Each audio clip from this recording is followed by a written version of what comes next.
Book of Revelation, Chapter 13. Welcome back to Bible Breakdowns Daily.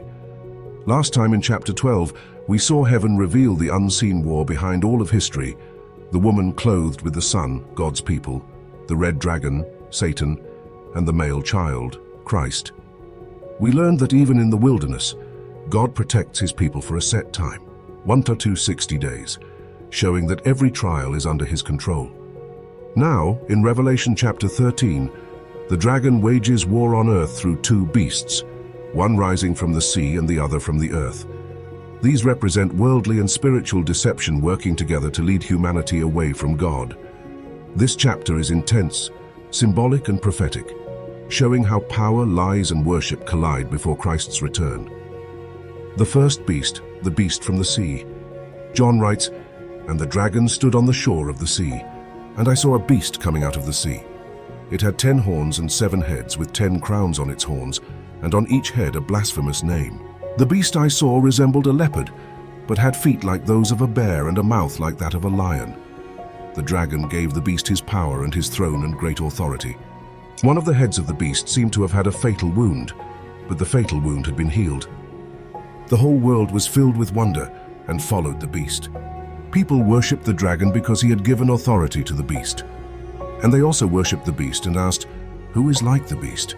Who can wage war against it?' The beast was given a mouth to utter proud words and blasphemies, and to exercise its authority for 42 months. It opened its mouth to blaspheme God, and to slander his name and his dwelling place and those who live in heaven. It was given power to wage war against God's holy people and to conquer them. And it was given authority over every tribe, people, language, and nation. All inhabitants of the earth will worship the beast, all whose names have not been written in the Lamb's book of life, the Lamb who was slain from the creation of the world." Then John adds, "Whoever has ears, let them hear. If anyone is to go into captivity they will go. If anyone is to be killed with the sword they will be killed." This calls for patient endurance and faithfulness on the part of God's people. Mini lesson. This beast represents worldly power, corrupt governments, empires, or systems ruled by Satan's influence. Its features, lion, bear, leopard, mirror Daniel 7, where similar beasts represented the ancient kingdoms of Babylon, Persia, and Greece, now combined into one superpower of evil. The fatal wound that was healed may symbolize the illusion of revival, something that seems defeated but comes back stronger, deceiving many into worshipping it. The 42 months, 1 or 2 years again, remind us this reign is temporary. The dragon, Satan, gives his power to this beast, creating a counterfeit version of God's kingdom, a global rule based on fear, control, and deception. But note this, the beast's power is granted, it is allowed, not absolute. God still holds the leash, the second beast, the beast from the earth. Then I saw another beast coming out of the earth. It had 2 horns like a lamb, but it spoke like a dragon. It exercised all the authority of the first beast on its behalf, and made the earth and its inhabitants worship the first beast, whose fatal wound had been healed, And it performed great signs, even causing fire to come down from heaven to the earth in full view of the people.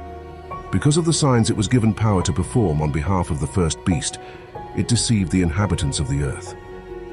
It ordered them to set up an image in honor of the beast who was wounded by the sword and yet lived.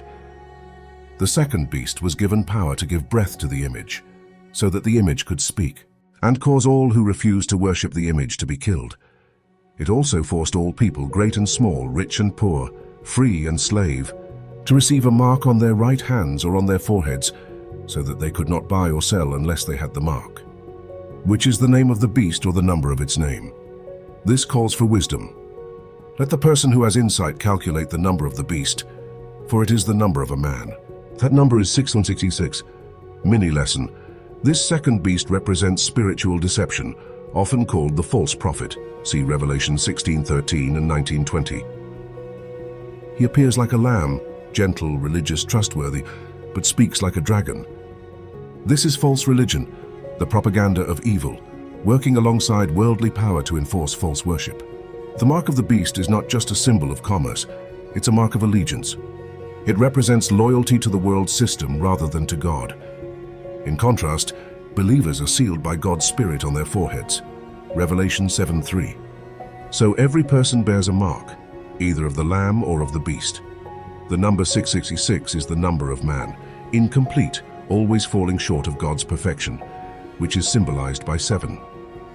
It represents the fullness of human pride, rebellion, and counterfeit divinity. It's man trying to be God and failing. Lesson of the day. Revelation 13 shows us that Satan mimics everything God does, a false trinity of the dragon, the beast, and the false prophet, imitating Father, Son, and Spirit. It warns that the world systems and false religions will join forces to deceive, control, and persecute believers.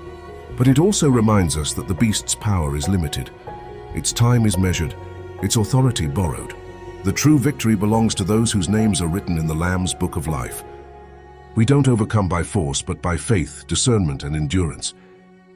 That's Revelation chapter 13, the rise of the beasts and the counterfeit kingdom of the enemy. It's the dark mirror of God's plan, showing how evil tries to imitate the divine, but never succeeds. Next time in Revelation chapter 14, heaven responds with hope. We'll see the Lamb standing on Mount Zion, the 144,000 sealed, and 3 angels announcing eternal messages to the earth, including the fall of Babylon and a warning against worshipping the beast. Stay tuned. Revelation chapter 14 shifts the focus from deception to destiny, showing that even in the darkest hour, the Lamb still reigns and his people still stand. If you're enjoying these Bible breakdowns and want to support what we're building, you can check out our merch at BibleBreakdownsDaily.com. It's just a small way to carry the message with you. I'll see you in the next chapter.